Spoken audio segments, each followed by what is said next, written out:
오늘 이 시간에는 그의 은총으로 나아가리라 이와 같은 제목으로 호세아 말씀을 나눠보겠습니다. 우리는 지난 시간 본문을 통해서 하나님의 긍휼이 얼마나 크고 놀라운지를 알게 되었었습니다. 비록 이스라엘은 마치 호세아를 떠난 아내 고멜처럼 하나님을 떠났고 그로 인해 버림받아도 마땅했지만, 그럼에도 불구하고 하나님께서 이스라엘을 얼마나 사랑하시는지 이런 말씀을 지난 본문을 통해서 나눠보았습니다. 그리고 사랑과 긍휼이 담긴 하나님의 말씀으로서 내가 너에게 장가를 들 것이다, 내가 너의 남편이 되겠다, 이런 말씀도 지난 시간을 통해서 보게 되었습니다. 하나님을 떠나 영적으로 간음한 이스라엘이었고, 따라서 완전한 결별을 하나님의 입장에서는 선언하셔도 되셨지만 그렇게 하지 않으셨고 다시 언약을 회복시키시겠다라는 말씀을 우리가 보게 되었었습니다. 여러분, 우리는 그 말씀들을 통해서 하나님은 긍휼의 하나님이시며 회복의 하나님이심을 깨닫게 되는 줄로 믿습니다. 그리고 이제 오늘 수요 저녁에도 오늘 본문을 통해서 하나님은 사랑과 긍휼, 은총을 베푸시는 하나님이시라는 것을 또다시 보게 됩니다. 이스라엘이 하나님께 돌아옴으로 하나님의 은총을 회복할 것이라는 예고, 예언이 나오게 됩니다. 오늘 본문이 이와 같은 내용의 말씀임을 기억하면서 함께 말씀을 읽어보도록 하겠습니다. 먼저 1절을 다시 읽어보겠습니다. 여호와께서 내게 이르시되 이스라엘 자손이 다른 신을 섬기고 건포도 과자를 즐길지라도 여호와가 그들을 사랑하나니 너는 또 가서 타인의 사랑을 받아 음녀가 된 그 여자를 사랑하라 하시기로. 1절은 여호와께서 내게 이르시되 이렇게 시작합니다. 이 말씀은 여호와 하나님께서 호세아 선지자에게 이르시되 이런 뜻입니다. 그렇다면 하나님께서 호세아에게 어떤 말씀을 하셨을까요? 나 여호와가 이스라엘 백성을 사랑한다, 이런 말씀을 하십니다. 그런데 이 사랑이, 이와 같은 하나님의 사랑이 어떤 상황 속에서 나타난 사랑인가? 1절을 보시면 이스라엘 자손이 다른 신을 섬기고 건포도 과자를 즐길지라도 여호와가 그들을 사랑하나니 라고 해서 이스라엘 백성들이 다른 신을 섬기고 하나님을 떠났음에도, 즉 범죄하며 사랑을 받을 자격이 없음에도 불구하고 하나님께서 이스라엘 백성들을 사랑하신다라는 것입니다. 참으로 놀라운 사랑입니다. 그리고 여기 1절 중반을 다시 보시면 다른 신을 섬기고 건포도 과자를 즐길지라도 이렇게 기록되어 있는데, 이건 이스라엘 백성들이 하나님이 아닌 온갖 다른 신을 섬기며 그 우상과 관련된 제사 의식을 행하였다라는 것을 의미합니다. 건포도를 재료로 빵 같은 걸 만들어서 우상신들에게 희생 제사를 드리며 먹었던 것입니다. 참으로 안타까운 모습입니다. 그들을 애굽에서 건져주시고 광야에서 갈 길을 인도하여 주시며 하늘에서 만나를 내려주신 그 은혜의 하나님, 젖과 꿀이 흐르는 가나안 땅을 기업으로 받게 하신 그 은혜의 하나님께 영광과 감사를 올려드리는 게 아니라 오히려 헛된 우상에게 절하며 그것들에게 영광을 돌렸던 것입니다. 이것은 하나님께서 보시기에 정말 가증스럽고 안타까운, 미워하는 죄였는데 그들은 이처럼 하나님을 기쁘게 하지 못했습니다. 그런데도 오늘 말씀을 보면 무엇이라 기록되어 있습니까? 하나님께서 이스라엘을 사랑하신다 말씀하십니다. 이스라엘의 행위가 옳고 바르기 때문에 그들을 사랑하는 게 아니라, 비록 아무 자격 없고 죄와 허물로 가득하지만 그럼에도 하나님께서 그들을 사랑하신다는 것입니다. 마치 집 나간 탕자를 기다리는 아버지의 마음처럼 여전히 이스라엘을 바라보고 사랑하십니다. 다시 돌아오기를 원하시는 것입니다. 그런데 1절을 다시 보시면 하나님께서는 이스라엘을 사랑하신다는 말씀 그 외에도 또 다른 말씀을 호세아에게 더하십니다. 1절 중반에 너는 또 가서 타인의 사랑을 받아 음녀가 된 그 여자를 사랑하라 하시기로. 무엇이라 하시는가? 호세아야, 남편인 너를 떠나서 타인을 사랑하며 타인과 간음한 여인 너의 아내 고멜을 다시 사랑하거라, 이렇게 말씀하십니다. 참 쉽지 않은 명령입니다. 물론 하나님께서 말씀하셨으니 주의 종 호세아는 마땅히 당연히 순종해야 합니다마는 순종하기가 정말 어려운 말씀입니다. 남편을 떠나 다른 남자와 몸을 섞고 간음한 그 아내 여자 고멜을 데려오라는 것입니다. 다시 그녀를 사랑하라는 말씀입니다. 고멜이 남편 호세아에게 와서 손발이 다 닳도록 잘못했다고 빌어도 용서해 줄까 말까 한데 고멜 그녀를 다시 사랑하라고 말씀하십니다. 그렇다면 여러분, 하나님께서 왜 이와 같이 말씀하셨을까요? 그 이유는 끝까지 포기하지 않는 하나님의 사랑을 주의 종 호세아를 통해서 보여주시기 위함이었습니다. 다시 말해서 주의 종 호세아가 고멜을 다시 품게 함으로써 하나님께서 범죄한 이스라엘을 여전히 아직도 사랑하고 있다는 것을 효과적으로 또는 극적으로 보여주기 위함이었던 것입니다. 여러분, 하나님의 사랑과 긍휼은 이와 같이 끝까지 포기하지 않는 사랑, 한계가 없는 사랑인 것을 다시 한번 마음에 되새길 수 있기를 바라겠습니다. 그렇기 때문에 하나님은 죄와 허물로 죽은 이스라엘을 사랑하셨고, 오늘날 우리 역시도 죄와 허물로 죽을 수밖에 없었지만 하나님의 사랑을 받고 있는 것입니다. 여러분, 우리가 믿는 하나님은 사랑과 긍휼의 하나님이신 것을 다시 깨닫게 되기를 진심으로 소망합니다. 그리고 이 말씀에서 한 가지 더 깨닫는 것은 하나님의 사람은 호세아처럼 하나님의 사랑을 이 땅에 보여주는 사람이 되어야 한다. 하나님의 사랑을 이 땅에 나타내는 사명이 있다라는 것입니다. 호세아가 고멜을 다시 품는 자기 희생과 부인을 통해서 하나님의 사랑을 이 땅에 보여주는 사명이 있었던 것처럼 우리 역시도 자기 부인과 희생을 통해서 하나님의 사랑을 이 땅에 보여주어야 된다는 것입니다. 분명 고멜을 다시 품는 것은 호세아에게 정말 하기 싫은 주의 명령이었을 것입니다. 자기를 떠나 가늠한 여자를 품는 것은 결코 쉽지 않습니다. 그렇지만 그는 순종하였고 결국 오늘날까지 하나님의 제한 없는 끝없는 그 사랑을 삶으로 보여주는 사람이 되었습니다. 여러분, 때때로 우리는 호세아처럼 삶을 통해 자기 부인과 희생을 통해 이 땅에 하나님의 사랑과 용서를 보여주는 사람이 되어야 될 줄로 믿습니다. 예를 들어서 남들처럼 똑같이 혈기 부리고 성내고 싶을 때에도 주를 생각함으로 참고 견뎌야 하며 7번이 아니라 7번을 70번까지 참고 용서해야 될 때가 있습니다. 오리를 가자면 십리를 가고 속옷을 가지고 자면 겉옷까지도 내어주며 오른뺨을 치거든 왼뺨도 돌려대야 합니다. 이렇게 함으로써 우리는 누구를 영화롭게 할 수 있습니까? 바로 하나님의 귀한 그 아름다운 성품을 이 땅에 드러낼 수 있다라는 것입니다. 하나님이 얼마나 자비와 긍휼과 은총의 하나님이신지를, 사랑의 하나님이신지를 이 땅 가운데 나타낼 수 있다는 것입니다. 여러분, 이 세상 속에 살아가는 내 모습이, 나의 삶의 모습이 하나님을 나타낸다라는 것을 다시 한번 기억할 수 있기를 바랍니다. 그렇기 때문에 삶의 자리에서 하나님의 성품을 따라 사랑의 삶을 실천해야 될 줄로 믿습니다. 그렇게 살아갈 때 우리는 하나님이 이 세상 그 누구와도 비교할 수 없는 사랑과 용서의 하나님이심을 직접 보여줄 수 있을 것입니다. 똑같이 분내고 악을 악으로 갚으며 배려와 섬김없이 살아간다면 결코 하나님을 이 세상 속에서 영화롭게 할 수 없을 것입니다.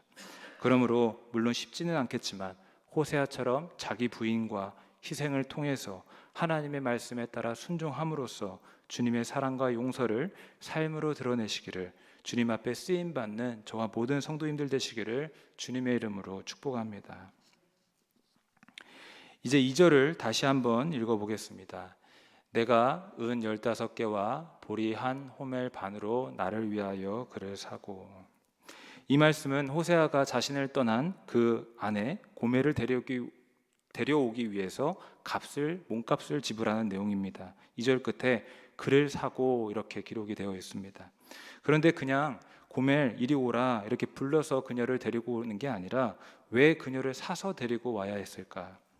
이에 대해서는 여러 의견이 있는데 그 중에 그 전통적인 의견은 아마도 고멜이 노예로 전락하였기 때문일 것이다 라고 합니다. 방탕과 음란으로 살아가던 고멜이 끝내 누군가의 노예로 팔려갔으며 그로 인해 호세아는 아내 고멜을 데려오기 위해서라면은 그녀의 몸값을 대가로 지불해야만 했다는 것입니다. 그래서 호세아는 은 15개와 보리 한 호멜 반으로 은과 보리로 값을 주고 고멜을 사오게 됩니다. 물론 이렇게 값을 주고 고멜을 사왔다고 해서 고멜을 자기의 종과 노예로 부리기 위함이 아닙니다. 어떤 목적입니까? 다시 자기 사랑하는 아내로 삼고자 함입니다. 자기를 떠났고 방탕하게 살았고 그로 인해 결국 온갖 세상 고초를 다 겪었던 그 여인을 다시 자기 품으로 데리고 와 사랑해 주기 위함이었습니다. 여러분, 앞서 말했지만 이와 같은 호세아의 사랑은 무엇을 보여줍니까? 하나님께서 이스라엘 백성들을 얼마나 사랑하시는지를 다시 보여주는 극적인 효과를 주는 것입니다. 고멜을 품는 주의 종 호세아를 통해서 하나님께서는 범죄한 이스라엘을 여전히 아직도 사랑한다는 것을 보여주시는 것입니다. 게다가 우리는 이 장면을 보면서 고멜을 사기 위해서 몸값을 그 대가를 지불했던 호세아의 모습을 보면서 자연스럽게 우리를 살리기 위해서 하나님께서 그 아들 예수 그리스도의 피값을 내어주었던 그 사랑을 떠올릴 수 있습니다. 여러분, 우리가 늘 고백하고 감사하듯이 하나님께서 버림받아 마땅한 우리를 살리시기 위해서 주 예수 그리스도의 보배로운 피값을 흘려주신 줄로 믿습니다. 죄와 저주와 사망과 마귀에 사로잡혀 그들의 종으로 살아갈 수밖에 없는 우리를 해방시키기 위해서 하나님께서는 아들 예수 그리스도의 피값을 내어주시고 우리를 살려주셨습니다. 참으로 위대한 하나님의 구원이며 사랑인 줄로 믿습니다.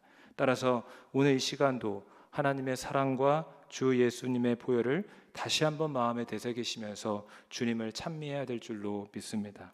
그 보혈이 있기에 우리는 죄와 저주와 사망 가운데서 자유함을 얻고 그 보혈의 값 때문에 하나님의 자녀로 거듭날 수 있게 된 것입니다.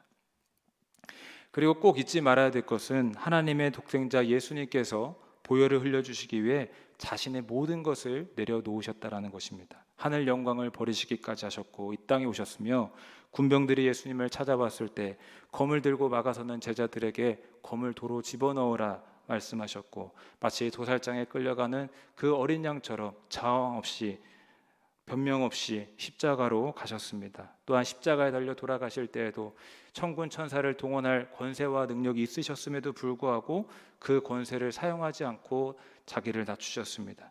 또한 히브리서 기록을 보면은 주님은 십자가를 바라볼 때 그 앞에 있는 기쁨을 위하여 그 십자가를 참으셨다라고 했는데 어떤 기쁨인가? 하나님의 뜻대로 순종하는 기쁨이자 우리 인류를 살릴 수 있다라는 그 기쁨으로 그 모든 십자가의 고초를 기꺼이 다 감당하신 것입니다. 주님은 이처럼 모든 것을 내려놓으시면서 우리를 위해서 보배로운 피를 흘려주신 것입니다. 따라서 우리는 이 예수님의 피가 얼마나 큰 희생을 통해서 우리에게 부어주었는지 얼마나 값지고 보배로운지를 잊지 말아야 되겠습니다. 우리 입장에서는 거저받았고 아무 대가 없이 받았으나 이 보혈을 주시기 위해서 성부 하나님은 성자 예수님을 십자가에 매다는 그런 고통이 있으셨으며 성자 예수님께서는 그 십자가의 모진 고통과 수치를 다 겪는 희생을 행하셨습니다. 그 희생으로 예수님의 피값이 우리에게 주어진 것입니다. 따라서 여러분, 이 귀한 은혜를 결코 값싸게 여기지 않기를 간절히 소망합니다. 가볍게 또는 등한히 여기지 않기를 바랍니다. 주님의 그 보배로운 피값이 날 구원하기 위해서 쏟아졌음을 믿으시며 모든 영광을 우리 주님 앞에 올려드리는 저와 모든 성도님들 되시기를 주님의 이름으로 축복합니다. 다시 본문으로 돌아와서 3절을 읽어보면 이렇게 기록되어 있습니다. 함께 3절을 읽어보겠습니다. 그에게 이르기를 너는 많은 날 동안 나와 함께 지내고 음행하지 말며 다른 남자를 따르지 말라. 나도 내게 그리하리라 하였노라. 3절에서는 몸값을 대가로 지불하고 다시 데리고 온 그 고멜에게 호세아 선지자가 하는 말입니다. 무엇이라고 고멜에게 말하였는가? 너는 많은 날 동안 나와 함께 지내고 라고 합니다. 무슨 말이냐? 이제는 다른 남자가 아닌 나와 함께 있자는 것입니다. 또한 음행하지 말며 다른 남자를 따르지 말라. 호세아는 고멜에게 분명하게 요구합니다. 더 이상 내 품을 떠나서 다른 남자와 함께하지 말아라. 다른 남자와 함께 간음하지 말아라. 이제 나만을 바라보고 나만을 사랑하라는 것입니다. 그러면서 또 무엇이라 하느냐? 나도 내게 그리하리라 라고 합니다. 나도 너에게 그렇게 하겠다. 나도 너만을 사랑하고 나도 너만을 바라보겠다 라고 합니다. 여러분, 우리는 이 3절을 통해서도 하나님의 마음을 다시 한 번 더 생각해 봐야 되겠습니다. 호세아는 고멜을 부르면서 나와 함께 지내자. 이제는 더 이상 다른 남자를 바라보지 말아라. 나만 바라보라. 나도 너만을 사랑하겠다라고 이렇게 했는데 이것이 바로 우리 하나님의 마음인 줄로 믿습니다. 하나님은 그의 백성과 더불어 함께하고 싶으신 것입니다. 이제 하나님은 하나님만 바라보라 말씀하시며 이전의 모든 죄악은 청산하고 모든 죄에서 돌이키라 말씀하시는 것입니다. 3절을 다시 보면 호세아가 은과 보리로 고멜을 사올 때 고멜에게 어떤 걸 기대하고 있었습니까? 더 이상 다른 남자에게 가는 건 금지라는 것입니다. 더 이상 다른 남자는 보지 말라라는 것입니다. 이와 같이 용서하고 다시 불렀을 때는 더 이상의 간음을 중단하라는 것입니다. 용서해 주면서 이 정도로 내가 너를 사랑하니까, 내 마음은 이 정도로 넉넉하고 크니까 또 죄를 지어도 된다라는 게 결코 아닙니다. 그것은 그 호세아의 마음을 잘못 이해한 것이며, 또 더불어 하나님의 마음을 제대로 이해한 것이 아닙니다. 용서하고 다시 불렀던 것은 이전 것은 버리고 다시 하나님께로 돌아와 하나님과 함께하자라는 것입니다. 마찬가지로 하나님께서는 범죄한 이스라엘을 다시 용서하고 그들과 다시 언약을 맺으며 부르신 이유는, 그 목적은 무엇입니까? 단순히 그들로 하여금 죄 사함의 은총을 받게 하기 위함입니까? 그렇지 않습니다. 용서해주고 끝이 아닙니다. 이전의 모든 죄악을 버리고 하나님과 더불어 사는 것, 이것이 부르심의 목적인 것입니다. 마찬가지로 하나님이 우리를 부르신 목적도 죄 사함의 은총만이 아닙니다. 하나님의 사랑을 알고 이제는 하나님과 더불어 사는 것, 그것이 부르심의 이유인 줄로 믿습니다. 부르심에 관한 말씀들 중에 디도서 2장 14절이 있는데 한번 읽어보도록 하겠습니다. 그가 우리를 대신하여 자신을 주심은 모든 불법에서 우리를 속량하시고 우리를 깨끗하게 하사 선한 일을 열심히 하는 자기 백성이 되게 하려 하심이라. 이 구절에 하나님께서 우리 성도들을 부르신 목적이 나옵니다. 무엇인가? 모든 불법에서 속량하시려고, 더 이상 불법 가운데 살지 않고 깨끗한 삶, 의로운 삶 살게 하시며 선한 일을 하게 하시려고 부르셨다라는 것입니다. 부르심의 이유가 단지 죄 사함 받고 죄 용서 받고 이제는 마음대로 살아라, 이게 결코 아닙니다. 용서와 부르심의 이유는 이제는 다른 삶, 이전 것은 버리고 하나님과 함께하는 하나님의 백성이 되게 하려고 불렀다라고 말씀하고 있습니다. 그러므로 여러분, 하나님께서 우리를 부르시고 용서하신 그 목적의 의미를 분명히 우리는 알아야 하겠습니다. 용서함 받으면서 하나님은 이렇게 용서해 줄 정도로 대단히 용서가 크고 하나님의 마음은 넉넉하구나, 그러니 내 마음대로 살아도 되겠구나, 이게 아니라 용서를 받은 자로서 하나님의 뜻대로 살고자 하는 것, 거룩하게 살고자 하는 것, 깨끗하게 살고자 하는 것, 신실하게 살고자 하는 것, 헌신하며 살고자 하는 것, 그것이 하나님이 우리를 부르신 목적과 이유라는 사실입니다. 이와 같은 하나님의 부르심의 이유를 깨달아 알아 부르심에 합당하게 살아가는 저와 모든 성도님들 되시기를 주님의 이름으로 축복합니다. 이제 4절을 함께 또 읽어보겠습니다. 이스라엘 자손들이 많은 날 동안 왕도 없고 지도자도 없고 제사도 없고 주상도 없고 에봇도 없고 드라빔도 없이 지내다가, 4절을 읽어보면은 무엇이 없고 무엇이 없고 무엇이 없고 이런 내용이 반복이 됩니다. 많은 날 동안 무엇이 없고 무엇이 없고 그렇게 무엇이 없이 지낼 것이다 라고 하는데, 4절을 보면은 왕도 없고 지도자도 없고 제사도 없고 주상도 없고 에봇도 없고 드라빔도 없이 지낼 것이라 말씀하고 있습니다. 그렇다면 이것은 대체 무엇들이며 4절은 무슨 뜻일까? 4절 말씀을 한마디로 말씀드리면 이스라엘이 하나님의 징계 때문에 망하게 되고 다른 나라로 포로로 끌려가게 될 것이다 라는 말씀입니다. 즉 다른 나라로 쫓겨나 오랜 포로 생활을 하게 되므로 이스라엘 중에 있었던 왕과 지도자와 제상, 주상, 에봇, 드라빔, 이 모든 것들이 없어질 것이다 라는 것입니다. 망하면, 다른 나라로 쫓겨나면 이스라엘의 정치 체계가 붕괴되므로 왕과 지도자가 없어질 것입니다. 또 제사와 주상이 없을 것이라 했는데 이것은 이스라엘의 종교 체계가 붕괴될 것을 뜻합니다. 물론 하나님께 드릴 그 제사는 없어서는 안 되겠지만, 여기 4절에 기록된 제사는 우상숭배 행위로 드렸던 제사를 뜻하면서 우상숭배의 제사와 주상이 모두 없어질 것이라는 말씀입니다. 또한 에봇과 드라빔이 없어질 것이다 라고 했는데 이것은 미래의 일, 비밀스러운 일을 알기 위해 주술적으로 사용했던 이스라엘의 우상숭배 수단이었는데 이것들 역시 없어질 것이라고 합니다. 물론 여기서 에봇이라고 하면 이스라엘의 그 대제사장 옷에 있던 것이었지만 이스라엘은 원래의 목적을 버리고 주술적 수단으로서 에봇을 사용했던 것입니다. 또한 드라빔은 고대인들이 가지고 다니던 작은 규모의 수호신 우상이었는데 이것 역시 이스라엘의 멸망과 함께 그것들은 다 함께 사라지고 없어질 것이라고 합니다. 따라서 정리하자면 이 4절은 결과적으로 이스라엘이 많은 날 동안 이 모든 것들 없이 지낼 것이다. 즉 이 말씀은 이스라엘이 멸망하고 다른 나라로 포로로 잡혀있게 될 그런 운명을 의미하는 것입니다. 포로로 잡혀가게 되고 이스라엘이 망하게 됨으로써 이스라엘 가운데 있었던 이 모든 것들이 사라지고 없어질 것이다 라는 것입니다. 이스라엘이 멸망하게 될 것이다 라는 이 말씀 때문에 참으로 안타깝다. 그들이 죄악 때문에 이렇게 망하는구나 이렇게 생각이 들 수 있는데, 그런데 한편으로 보면은 이스라엘 입장에서는 어떻게 보면 또 굉장히 좋은 일입니다. 이게 무슨 말인가? 멸망하는 게 왜 좋은 일인가 싶은데 그 이유는 멸망의 과정을 통해서 이스라엘 중에 있었던 모든 불순물들이 다 함께 제거되기 때문입니다. 보시다시피 이스라엘 중에서는 있어서는 안 될 것들이 있었습니다. 여호와 신앙과 관련된 것들이 아닌 우상 숭배를 위한 제사와 주상과 드라빔들이 다 있었습니다. 에봇을 잘못 오용하고 있었습니다.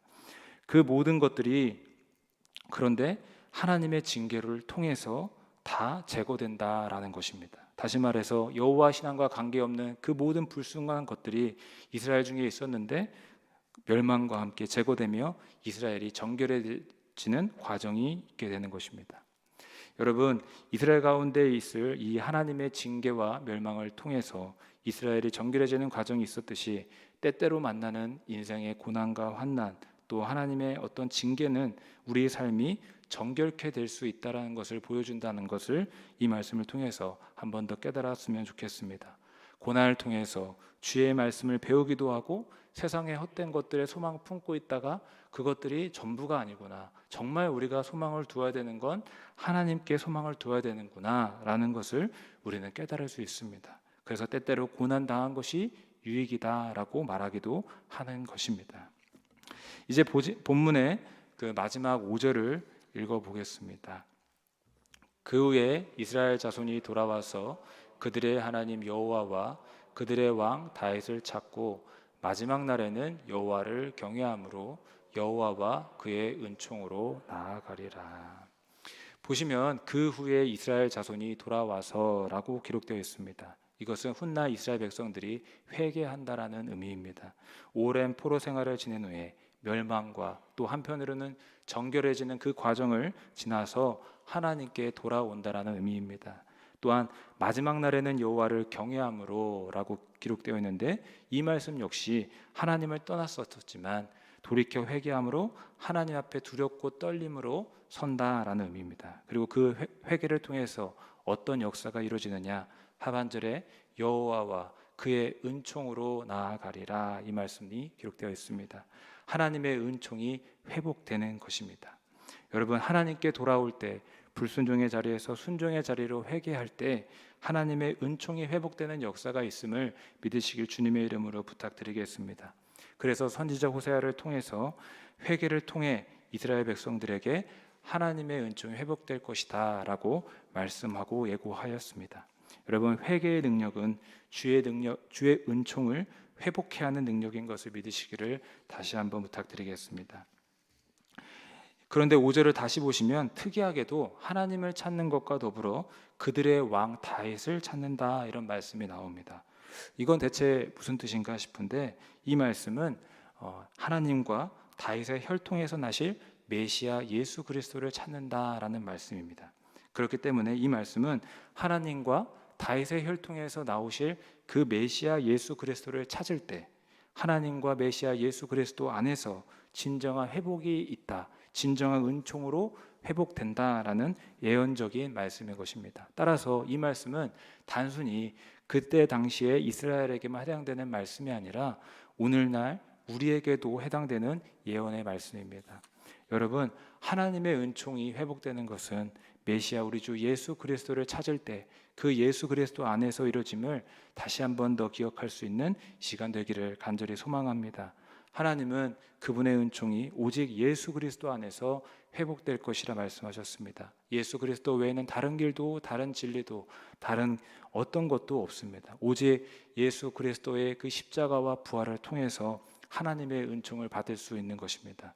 따라서 여러분, 다시 한 번 더 우리가 소망을 두고 그 예수 그리스도를 따라가고 있는데 이 길이 확실하다라는 것을, 이 예수 그리스도로 결론을 내시고 오직 예수 그리스도만 따라가시는 저와 모든 성도님들 되시기를 주님의 이름으로 축복합니다. 말씀을 정리하면서 오늘 말씀을 통해서도 우리는 크고 놀라우신 하나님의 사랑과 긍휼, 은총을 다시 마주하게 됩니다. 하나님께서는 비록 범죄하고 하나님을 떠났던 이스라엘에게 그래도 내가 그들을 사랑한다고 호세아 선지자를 통해 말씀하셨습니다. 자격 없고 도리어 버림받아 마땅함에도 하나님께서는 그 백성들을 사랑하신다, 여전히 아직도 사랑하고 기다리고 계신다, 구원하기를 원하신다라는 걸 말씀하셨습니다. 그리고 그 사랑을 어떻게 드러내셨는가? 바로 주의 종 호세아의 자기 부인과 희생을 통해서 남편을 떠나 다른 남자와 몸을 섞고 음행 속에 살았던 아내 고멜을 데리고 오게 함으로써 내 사랑이 이와 같다, 내 사랑은 이처럼 끝까지 포기하지 않는 사랑이다 라고 말씀하셨습니다. 여러분, 하나님의 사랑은 끝까지 포기하지 않는 그 한계 없고 제한 없는 사랑인 것을 이 시간 다시 한번 기억할 수 있기를 바라겠습니다. 따라서 사랑의 하나님께서는 그의 백성 오늘날 우리에게는 어떻게 행하십니까? 우리가 하나님께로 돌아올 때 그의 은총으로 나아오게 하십니다. 하나님께서는 우리 모두에게 크신 은총을 베풀어 주셨습니다. 예수 그리스도의 핏값을 내어주시고 우리를 죄와 마귀와 저주에서 해방시키시며 하나님의 자녀로 거듭나게 하신 것입니다. 정말 아무 공로도 없고 자격도 없고 아무것도 가진 것 없지만은 예수님의 그 피를 쏟아주시고 모든 죄값을 청산하시며 그 피를 힘입어서 하나님의 그 보호자 앞으로, 은혜의 보호자 앞으로 담대히 나아오게 하셨던 것입니다. 따라서 여러분, 오늘도 하나님의 사랑과 용서와 이와 같은 긍휼과 은총을 찬미할 수 있는 저와 우리 영일 모든 성도님들 되시기를 바라겠습니다. 따라서 그리고 나아가 은혜 받은 자답게 살아갈 수 있기를 바랍니다. 호세아가 고멜을 부를 때에 이제는 나와 함께하자, 더 이상 다른 남자를 보지 말고 이제는 간음을 멈추고 죄를 멈추고 나와 함께하자라고 했던 것처럼 하나님께서는 우리를 부르실 때 그 부르심에 합당한 삶을 또한 요구하십니다. 하나님의 사랑을 받은 자로서 하나님만을 신랑 삼고 하나님의 뜻 안에만 머물기를 원하시는 것입니다. 여러분, 하나님만, 오직 하나님만, 오직 예수님만, 오직 성령님만 붙잡고 나아가시는 저와 모든 성도님들 되시기를 주님의 이름으로 축복합니다.